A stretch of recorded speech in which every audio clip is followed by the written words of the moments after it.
Bueno, la primera pregunta dice, ¿considera usted que el estado de emergencia en torno al COVID-19 ha tenido repercusión en los sectores más vulnerados de la sociedad colombiana? Ok. Primero que todo, basándonos en las prioridades del gobierno, que es mantener un orden, una armonía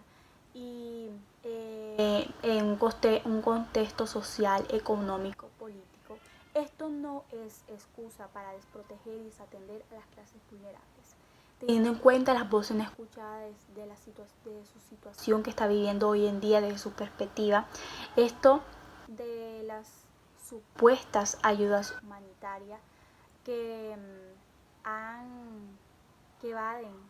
que han sido llevadas donde evaden mayormente la pobreza en los sectores más vulnerados de la sociedad colombiana. Estos son falsas promesas del gobierno. Entonces aquí debemos enfocarnos en la dificultad que ha sido ese acceso de los medios, los servicios de salud hacia esa población, porque ellos se encuentran en áreas apartadas, en áreas rurales. Es muy difícil. Entonces también acá se hace más que todo pertinente hablar sobre también el estatismo que ejerce el Estado, porque manipula esos medios de comunicación para hacernos creer que verdaderamente están usándolos de manera correcta esos fondos monetarios a la pandemia, que es la situación prioritaria de hoy en día. No, ellos lo están utilizando para medios, para fines políticos de ellos mismos, en vez de enfocarse en lo que realmente esta situación que está acatando a toda la sociedad colombiana. Entonces este acto demuestra la ilegitimidad del Estado y cómo las personas a espaldas de la ciudadanía, sin nosotros darnos cuenta, y cómo tenemos que derrotar ese discurso contrahegemónico de una manera que garantiza supuestamente esa atención a las poblaciones vulneradas, pero en realidad no. También afirmando que todos vamos a salir unidos de esta pandemia, tampoco, porque también se ha dado la diferencia, este conflicto ha demostrado las diferencias, las desigualdades sociales que se han venido dando durante muchos años y cómo se ha visto cómo los de alto estatus sí tienen un buen acceso a los servicios de salud, pero otros grupos no tienen ni siquiera para alimentarse. Y aquí llegamos a demostrar esa diferencia. Ahora, la segunda pregunta. De acuerdo, de acuerdo a su criterio, los derechos humanos se respetarán en torno al marco de excepción que se plantea. De esta manera, los estados de excepción no pueden vulnerar los derechos constitucionales, pero aún así ellos tienen que emerger para que se cumpla y tomar medidas restrictivas. Pero sobre todo las autoridades de salud, ellos tienen que enfatizar para que sean cumplidos estos derechos humanos, de más que todo de las sociedades marginales, y que sean protegidos. En este caso debemos de evitar el abuso de las partes gubernamentales, porque en este caso se está dando un mayor poder al presidente como soberano y se hace creer que hay una democracia, pero en realidad hay una ilegalidad, y en este caso los movimientos sociales quieren buscar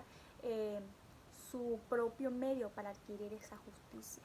Y una ilegitimidad en particular, porque el derecho siempre en nuestra sociedad de hoy en día ha sido percibido como no solo como un instrumento de dominación, sino en un futuro como un elemento de redención social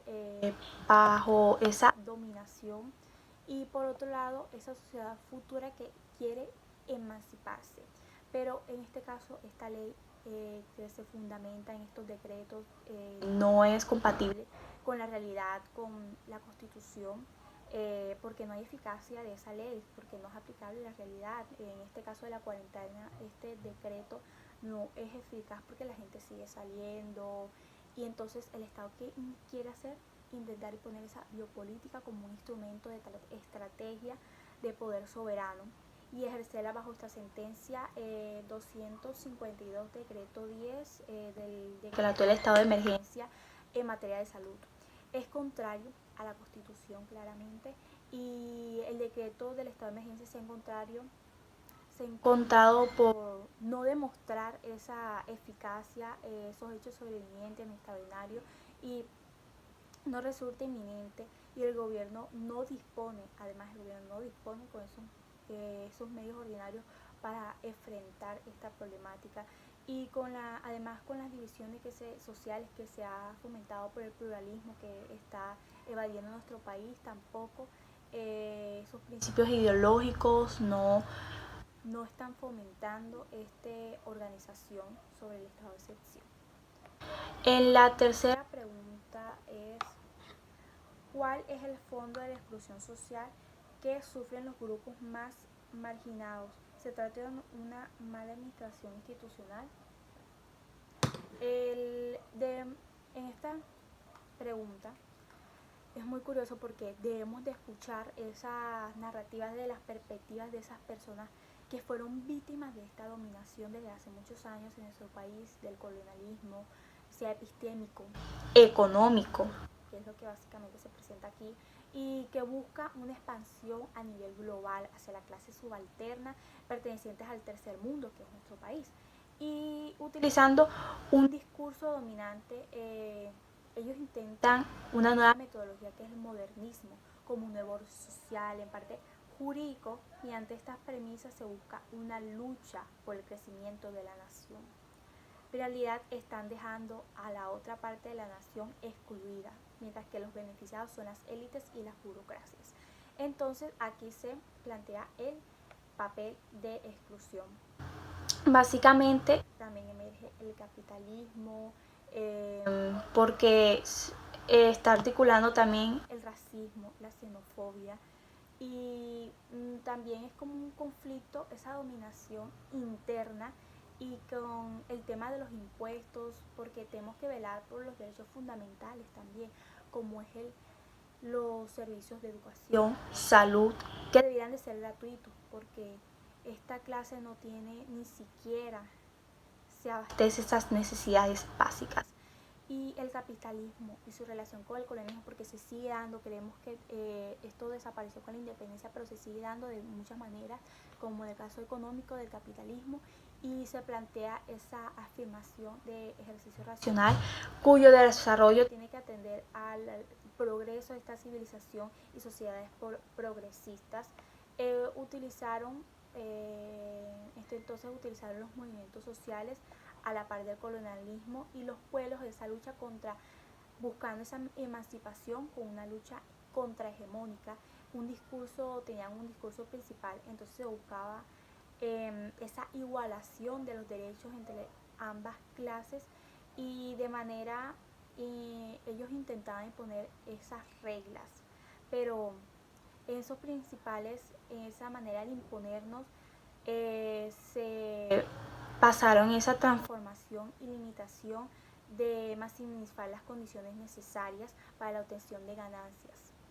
Entonces, ¿quiénes eran los privilegiados? Los de las altas clases, los de alto estatus.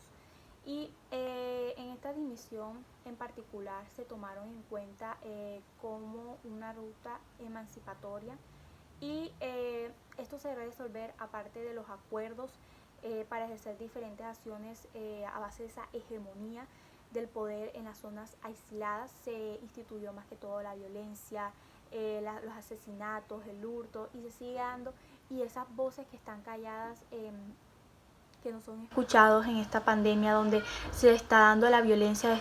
en estos sitios apartados, porque una parte están de acuerdo con el proceso de paz y no, a su vez esto debilita los pactos que ya se habían dado anteriormente, pues la población desmovilizada se ve enormemente afectada, ya que los grupos en este entonces guerrilleros se aprovechan de este confinamiento para ganar territorio que garanticen, y el Estado debe garantizar esa protección para que estos actores que han sido excluidos se les haya reconocido un derecho de igualdad.